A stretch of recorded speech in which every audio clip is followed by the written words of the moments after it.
Eclesiastes, capítulo 7, verso 1.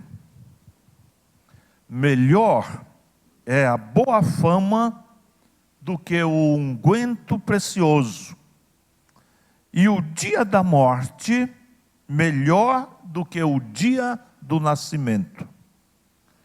Melhor é ir à casa onde há luto do que ir à casa onde há banquete, pois naquela se vê o fim de todos os homens, e os vivos que o tomem em consideração.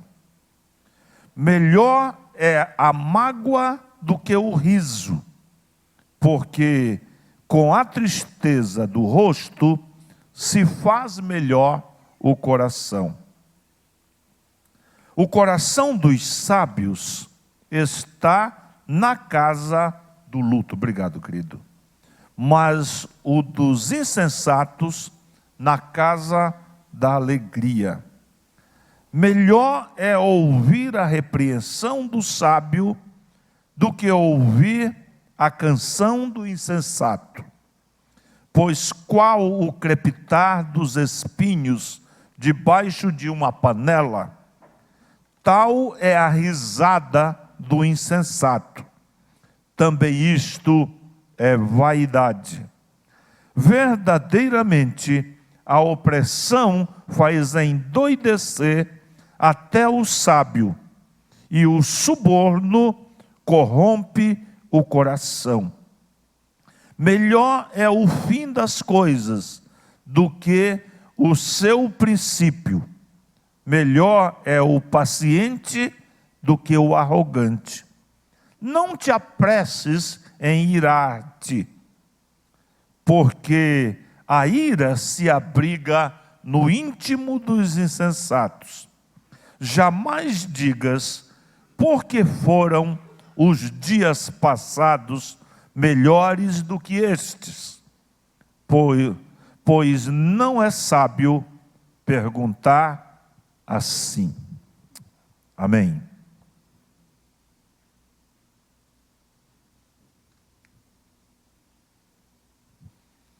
Se eu fizesse uma pergunta para você hoje à noite, quais são as melhores coisas da vida?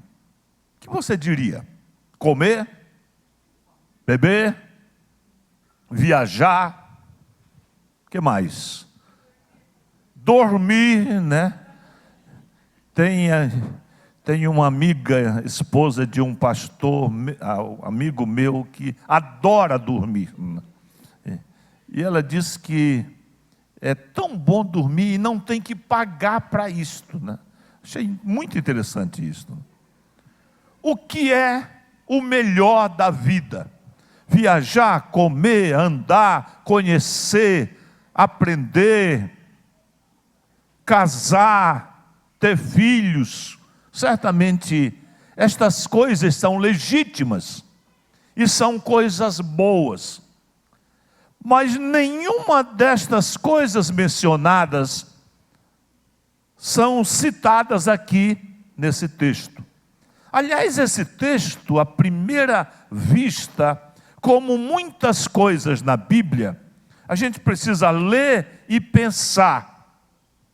Porque algumas coisas que são apresentadas aqui como melhores, aliás, esta expressão aparece aqui praticamente em todos os versículos, 7 vezes dos 10 versículos que lemos, nós temos este qualificativo, as melhores coisas da vida.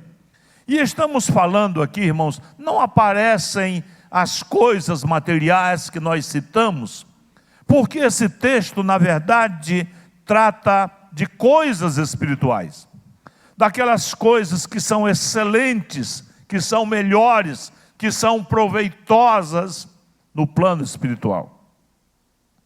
Primeira coisa, ele diz que melhor é a boa fama do que o unguento precioso. Essa expressão boa fama No mundo secular, na mídia, nos livros, de um modo geral, a gente pensa em fama de alguém que conseguiu sobressair-se, né? Que conseguiu um lugar de destaque, que fez um grande feito, que realizou uma obra ímpar, que de alguma maneira marcou o seu momento, a sua geração. Por exemplo, um jogador famoso, um artista famoso, um médico famoso, alguém que deu alguma contribuição, alguém que apresentou alguma habilidade especial, ou realizou um feito admirável, aquela pessoa se tornou famosa, aquela pessoa se tornou conhecida, né? Agora, na Bíblia,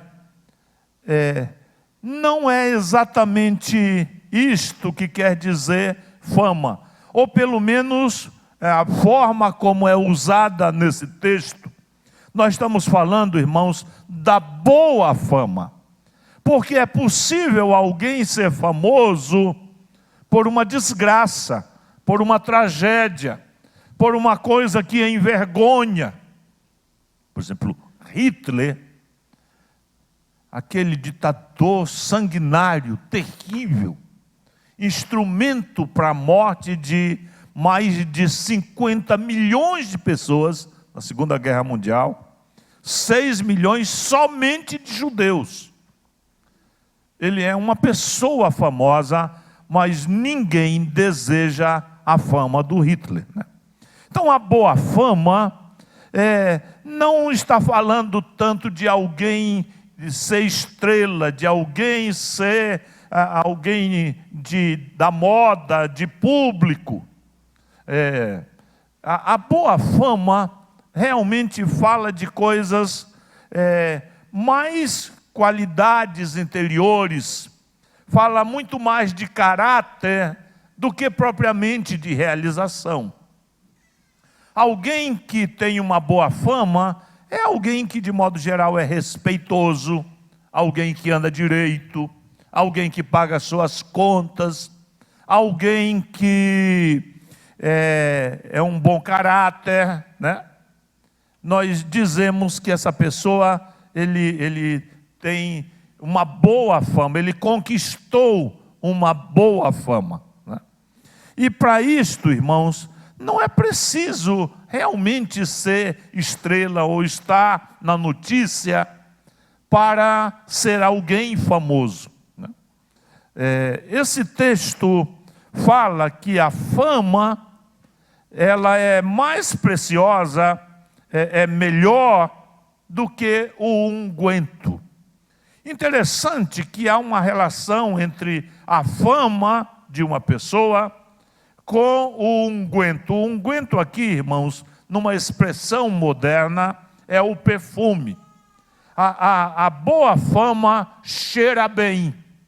É o cheiro que você deixa, a influência que você deixa no ambiente em que você está. Porque assim como as obras podem ser más, o cheiro, a influência de alguém num determinado ambiente também pode ser ruim. Mas a boa fama é melhor ou mais preciosa do que o unguento. Em se tratando de crentes, irmãos, a boa fama, na verdade, fala do nosso testemunho. É aquela influência, é aquela presença marcante que um crente precisa ter, sendo sal e sendo luz deste mundo. Ele não é preciso ser famoso, mas ele é preciso ter uma boa fama.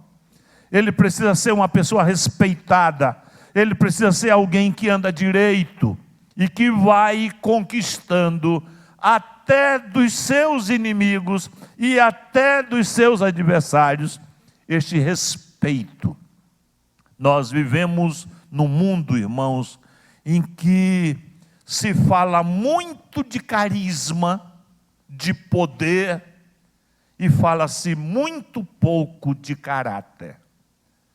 Por isso, muitas vezes, histórias escandalosas envolvendo pessoas conhecidas como crentes e até líderes são cada vez mais frequentes no noticiário do mundo, no noticiário da televisão, do rádio e etc., internet, etc. Então, a boa fama é melhor que o perfume. E é mesmo, irmãos, não tem nada tão valoroso como um bom nome. O mesmo autor de Eclesiastes é o autor também do livro de Provérbios. E no capítulo 22 ele diz uma palavra semelhante a esta, com um pouco mais de acréscimo, que diz assim, Provérbios 22, verso 1 diz assim, mais vale o bom nome do que muitas riquezas, e o ser estimado é melhor do que a prata e o ouro. Vejam só essa colocação aqui. O bom nome, o seu caráter, o seu testemunho, a boa reputação que você deixa no lugar onde você está, realmente não tem preço, irmãos. Nada pode se comparar a uma vida íntegra, a uma vida influente, a uma vida transformada que um crente manifesta no ambiente em que ele vive. Então, a fama é o nosso testemunho. Estava mencionando agora há pouco que do adolescente Timóteo davam todos os irmãos, tanto de Derbe, como de Listra, como de Icônio, lá na Ásia Menor, eles davam testemunho daquele jovem chamado Timóteo, né? Que coisa preciosa, que adolescente destacado, que menino bom, que menino dedicado e que construiu ou adquiriu uma fama pública em 3 cidades, que ele era realmente um crente de verdade. Ele andava conforme a instrução que ele tinha recebido da sua mãe e da sua avó. A boa fama que nós precisamos adquirir com a nossa conduta íntegra, a nossa conduta séria, as nossas boas obras, que dão oportunidade para o descrente até glorificar a Deus por nossa causa. Neste mesmo versículo, Salomão diz que melhor é a boa fama do que o unguento precioso. Aí, de repente, ele diz que o dia da morte é melhor do que o dia do nascimento. Será mesmo? Isso não é uma coisa meio bizarra, meio sexta-feira 13? Tem comparação em o dia do nascimento com o dia da morte? Não é muito melhor nascer com toda a expectativa, com todo o futuro, com toda a vida, com todo o desenvolvimento, do que morrer, que marca o fim da existência, pelo menos da existência terrena.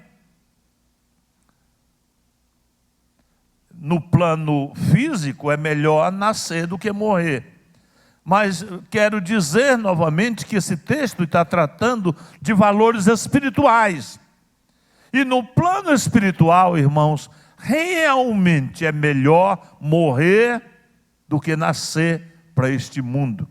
Pelo menos para o que morre.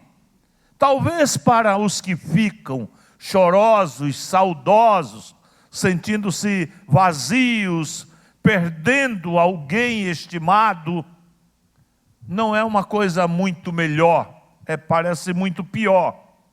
Mas certamente para o que parte, e especialmente para aquele que parte para Cristo, não pode haver coisa melhor. Paulo diz, olha, quando eu penso na morte, eu fico dividido, eu fico como que puxando um cabo de guerra. De um lado eu gostaria de ficar para continuar pregando o Evangelho, levando a palavra de Deus, ganhando pessoas para Cristo. Mas do outro lado, pensar que morrer é estar com Cristo é incomparavelmente, não é somente melhor, é incomparavelmente melhor. Na morte, irmãos, nós somos libertos de nós mesmos. Na morte, nós vamos encontrar a vida na plenitude. Agora, nós sabemos que somos filhos de Deus, mas não somos reconhecidos. Não temos como provar. Naquele momento, ao fecharmos os olhos para este mundo e acordarmos na presença de Cristo. Recentemente eu ouvi um pregador dizendo, olha, eu não sei o que eu vou dizer quando eu ouvir Jesus. Quando, de repente, eu fechar os olhos para este mundo, para abrir no céu. O que eu diria? Glória a Deus, aleluia. Não, eu não vou dizer isso. Eu vou dizer, uau! É tudo isso. Eu achei genial a maneira dele comunicar. Irmãos, neste mundo nós sofremos. Este é um caminho de sofrimento, é um caminho de dores, é um caminho de incerteza, um caminho, não é possível passar por este mundo sem sofrer de alguma maneira.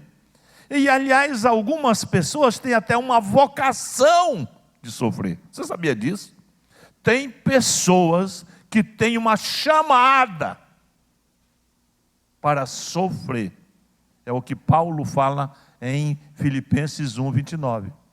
Porque para alguns foi concedida a graça de não somente crer em Jesus, que todos creem, mas para alguns foi concedida a graça de não somente crer nele, mas de padecer por ele.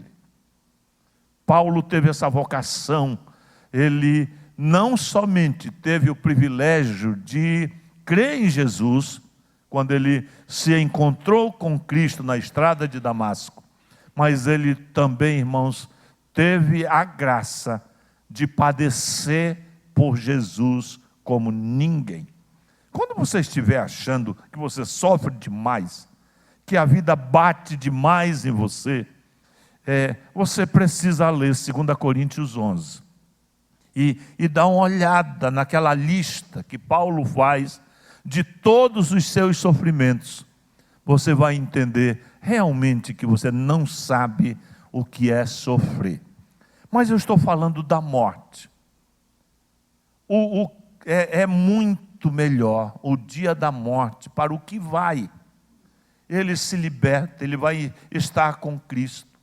Ele não vai mais de forma nenhuma experimentar as aflições, as dores, as limitações desta vida. E quando uma pessoa, irmãos, tem uma história, muitas vezes de anos, de sofrimento, de dores, e esta pessoa se liberta, a vida já não tem mais nenhuma graça, né?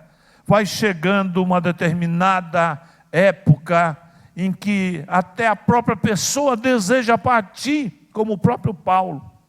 Olha, analisando a minha situação aqui, eu acho que o tempo da minha partida é chegado.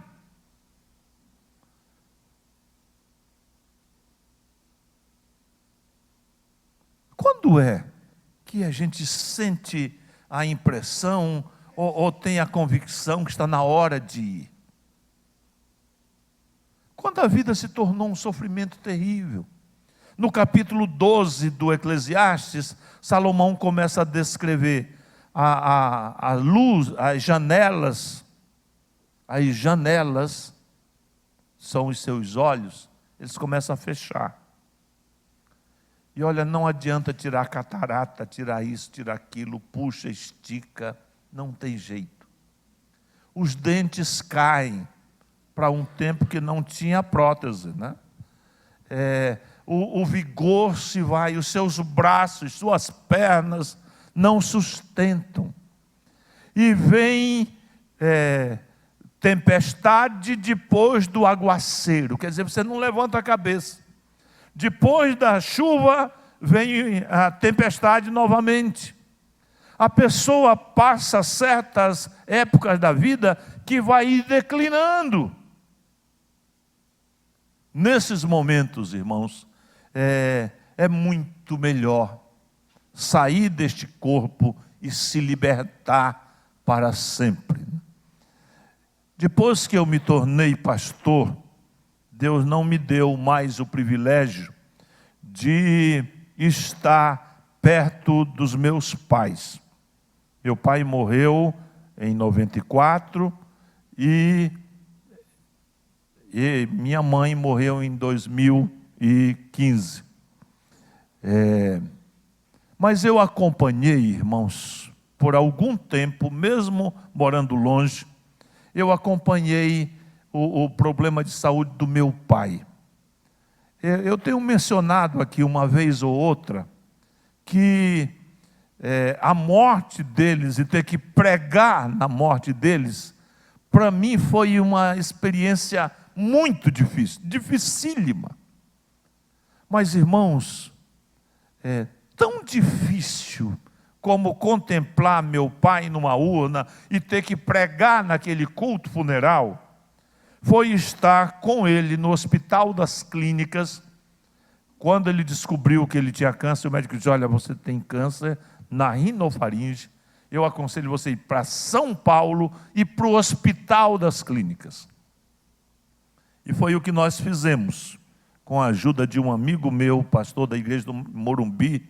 2 dias depois que nós chegamos, meu pai já estava encaminhado e examinado, e eu assisti, irmãos, um daqueles exames assim feitos a sangue frio, meter pinças, objetos cortantes nessa parte da gente, que é talvez a parte mais sensível do corpo, e ver as lágrimas caindo juntamente com o sangue. Eu confortava, entrava no banheiro e chorava. Era realmente uma coisa muito dolorida para mim, ver meu pai numa situação daquela.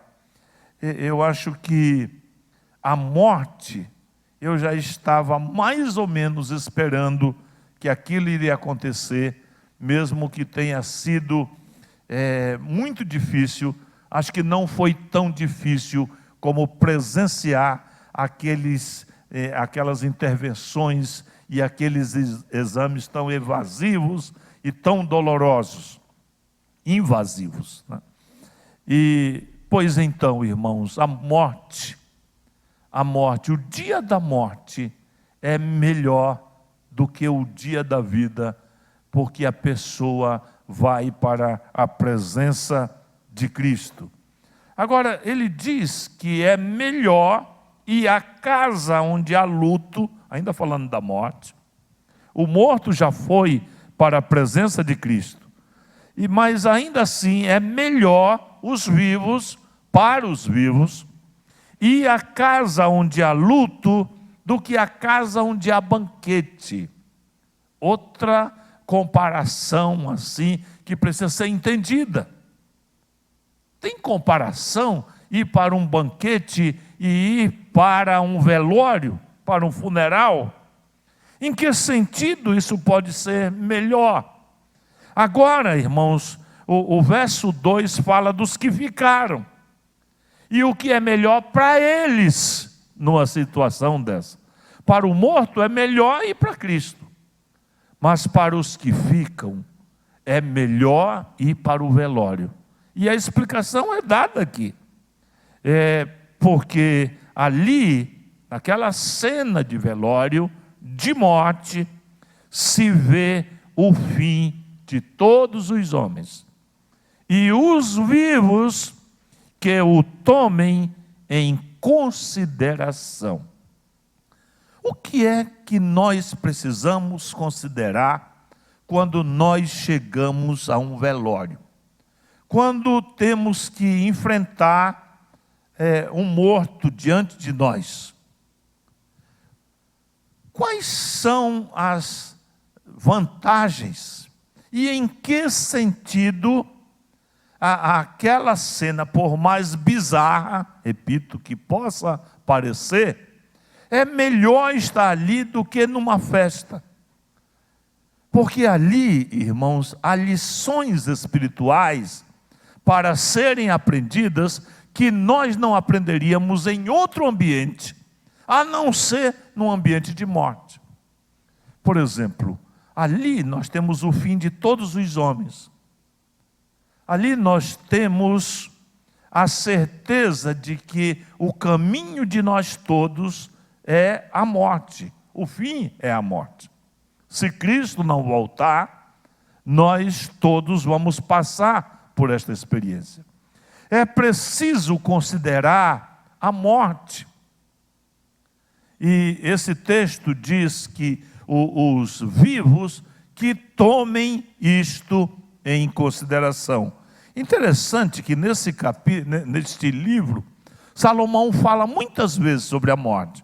No capítulo 9, que está bem pertinho aqui desse texto que estamos lendo, eu gostaria de ler com você um pouquinho aqui no capítulo 9. Se você virar a página da sua Bíblia, gostaria de ler o seguinte. Verso 2. Tudo sucede igualmente a todos. O mesmo sucede ao justo e ao perverso, ao bom, ao puro e ao impuro, tanto ao que sacrifica como ao que não sacrifica, ao bom como ao pecador, ao que jura como ao que teme o juramento. Este é o mal que há em tudo quanto se faz debaixo do sol. E a todos sucede o mesmo. Também o coração dos homens está cheio de maldade, e nele há desvarios enquanto vivem, depois rumo aos mortos. A partir do verso 11 diz assim: vi ainda debaixo do sol que não é dos ligeiros o prêmio, nem dos valentes a vitória, nem tampouco dos sábios o pão, nem ainda dos prudentes a riqueza, nem dos inteligentes o favor. Tudo depende do tempo e do acaso, pois o homem não sabe a sua hora, como os peixes que se apanham com a rede traiçoeira, e como os passarinhos que se prendem com o laço. Assim se enredam também os filhos dos homens no tempo da calamidade, quando cai de repente sobre eles. O que é que temos que considerar? Nossa mortalidade. O que é que temos que considerar no velório? É a imprevisibilidade. O fato de que a vida é incerta, é frágil, é imprevisível, irmãos. Nós encontramos uma pessoa cheia de vida, ela sai num instante e perde a vida. Então, vendo aquela cena tão real, aquela cena tão comum, aquela cena tão universal, é uma chamada para que todos que assistem a este quadro considerem o seu momento e, principalmente, se preparem para este momento em que todos passarão. Jesus Cristo contou uma parábola de um rico, um homem que já era rico e naquele tempo, naquele ano, ele teve uma safra recorde. E ele ficou com um problema que não sabia como resolver. O que é que eu vou fazer? O meu campo produziu muito, além da minha capacidade de armazenar o meu produto. Eu já sei o que vou fazer então. Eu vou derrubar meus celeiros menores e anteriores e vou construir maiores. Aí vou estocar tudo que colhi, porque é realmente uma safra recorde. Eu adquiri alimento, segurança material para muitos anos. Eu posso me permitir não trabalhar mais, me deitar até sobre esta riqueza, sobre esta abundância, e não vai faltar. E eu direi então à minha alma: come, bebe, regala-te, aproveita. Que homem sábio, que homem bem-sucedido, que pessoa admirável, que nada. Na avaliação de Jesus, ele disse louco, que aqui quer dizer estúpido, insensato. Hoje à noite, ainda hoje, nesta mesma noite, te pedirão a tua alma. Isso é uma maneira de dizer, você vai bater as botas. Isso é um eufemismo para dizer, você vai morrer hoje. E o que tens preparado? A consideração é, como é que vou me preparar para este momento? Como é que vou encarar este momento? Né? É melhor ir para o velório, para a gente realmente não ficar deslumbrado demais, não ficar preso demais, não ficar escravo das coisas deste mundo. A gente lembrar que nós somos transitórios, somos passageiros, estamos caminhando todos na mesma direção. Então é melhor a boa fama do que riqueza, do que muito ouro, muita prata. É melhor o dia da morte, aquele que vai para a presença de Cristo, gozar da eternidade com o Senhor. E é melhor ir para o velório, para aprender algo que a gente, em geral, não lembra nas ocupações que nos distraem, que nos fascinam, que nos afastam de pensar nestas coisas, mas elas precisam também ser consideradas, porque elas são inevitáveis. Agora o verso 3 diz que é melhor a mágoa do que o riso, porque com a tristeza do rosto se faz melhor o coração. É melhor chorar do que rir. É melhor sofrer do que gozar a vida. Será? Em que sentido nós devemos receber esta palavra? Irmãos, outra vez, nós precisamos lembrar que são valores espirituais aqui. E a Bíblia ensina claramente, irmãos, que é no sofrimento que nós somos aperfeiçoados. É na dor que nós realmente somos transformados em pessoas melhores. Por alguma razão, nós somos obstinados, nós somos teimosos, nós somos cabeça dura, e a não ser que a gente sofra, a gente não aprende certas coisas. Eu não sei se você é assim, mas eu sou assim. Há algumas coisas que Deus fala, e eu não atento até passar por uma situação muito difícil. Então com essa situação eu vou aprender aquilo que Deus já falou tantas vezes e eu não dei atenção. Irmãos, o sofrimento é realmente um remédio para orgulho, autossuficiência, para a dureza do nosso coração. Muitas vezes temos que sofrer para poder aprender. Faz uns poucos anos que estava conversando com minha cunhada, Ana Célia, e ela estava me contando que ela tem uma amiga lá na Igreja Baixa da Fé, que foi por muito tempo a igreja dela e a igreja da Ana, minha esposa.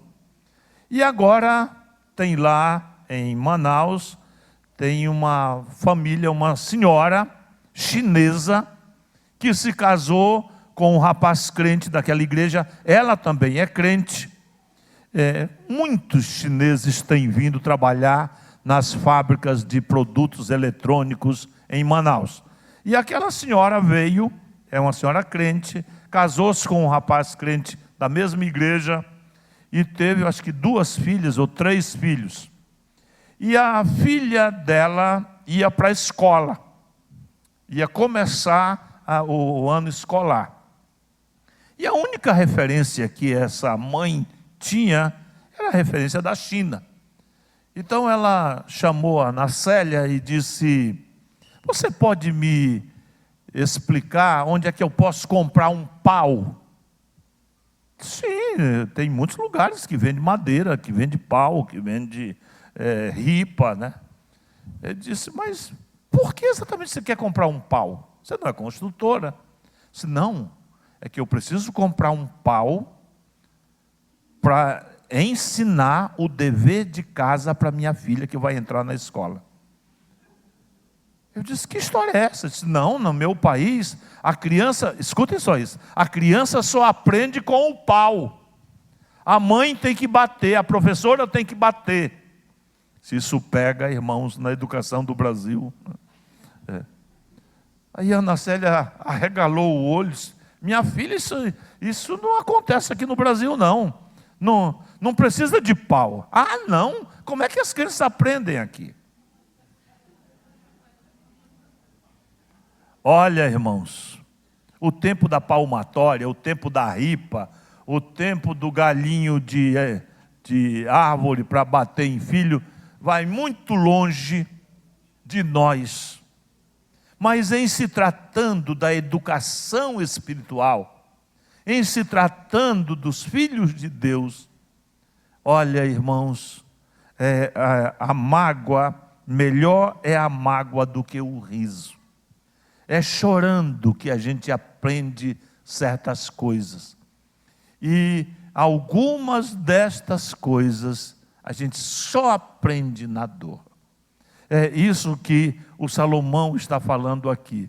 Então, quando você estiver com uma situação muito difícil, em lugar de se levantar contra aquela situação, você receba aquilo como uma disciplina, como um pai que está querendo lhe ensinar algo sobre uma determinada área da sua vida, e que você, tendo resistido, ele tem até que usar da disciplina física, a fim de sensibilizar a nossa capacidade de receber a sua instrução. Este é um assunto muito, muito impopular hoje em dia. Desde 2010, quando o então presidente Lula, ele revogou o capítulo 18, não é o capítulo, é o artigo 18 do Estatuto da Criança e Adolescente, que até uma palmadinha é uma coisa ilegal hoje.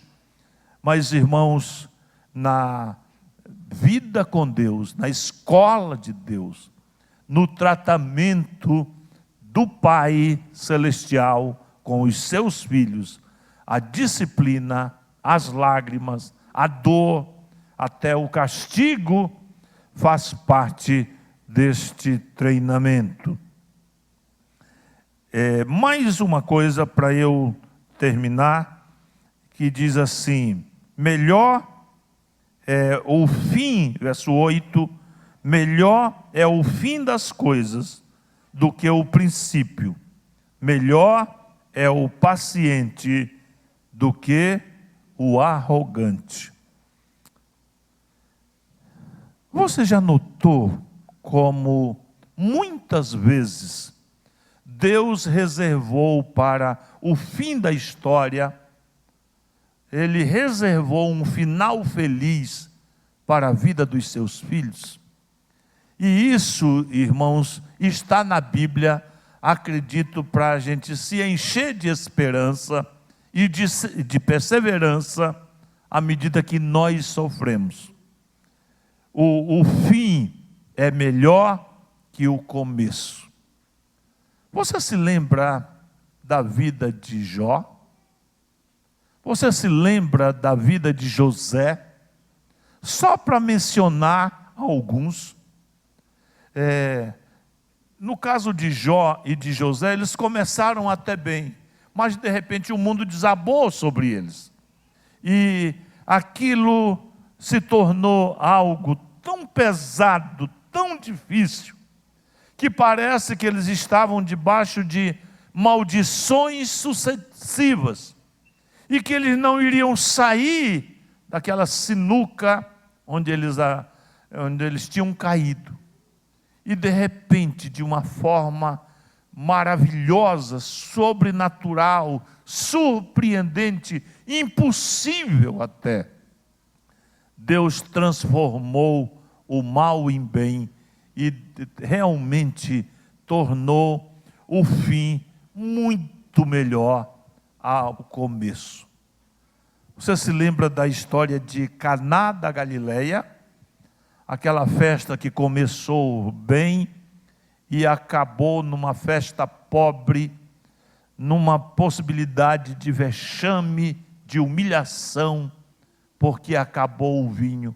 E Jesus entra naquela cena e faz ali o seu primeiro milagre, e fez realmente algo muito melhor. Todos que provaram daquele vinho viram que a qualidade era superior. Nós estamos esperando, irmãos, um mundo melhor. Nós estamos esperando uma vida melhor em Cristo.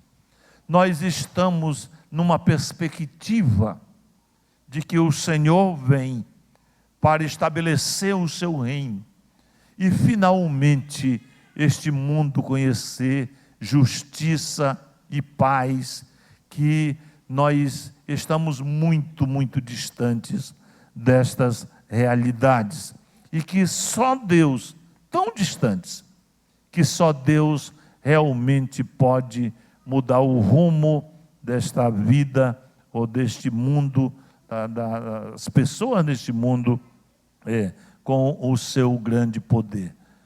O melhor está reservado para o fim, e especialmente para os crentes. Eles vão encontrar uma vida nova, um mundo novo, na presença do Senhor, e que os sofrimentos do tempo presente não se pode comparar com as glórias que estão reservadas e que vão ser também reveladas em nós. É muito melhor, muito melhor. É melhor a boa fama, é melhor o dia da morte do que o dia do nascimento, é melhor ir a um funeral do que a um banquete, é melhor, muito melhor, o sofrimento, a dor, a mágoa do que o riso, e o fim, é melhor o fim para aqueles que conhecem o Senhor.